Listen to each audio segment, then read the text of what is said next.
Good evening, everyone. This is Henry Gambell with SimplerOptions.com, and in tonight's free video, I wanted to look at a couple of names that I'm actually going to be looking to get into to the long side as we get into next week.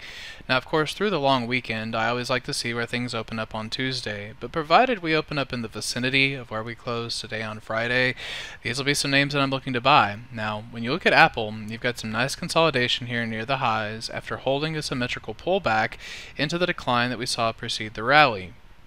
As you probably know, I am always looking for squeezes, or reasons that I think I could see another nice pop higher.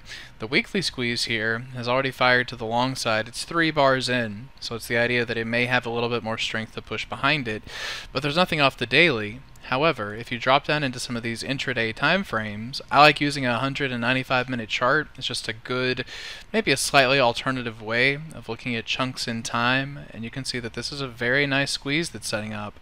If you look at some of these that we've been trading this week, Netflix is another symbol that had exactly the same setup. So if you were just relying off of the signal that you were looking for off of the daily chart, you can see that nothing would have come up.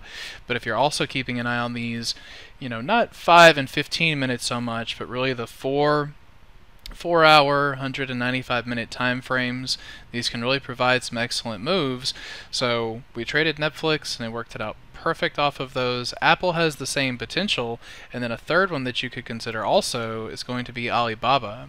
So this has a weekly squeeze, which may take much more time to play out, but you can see the exact same pattern on the intraday chart, and I think that these could be very helpful for another push higher.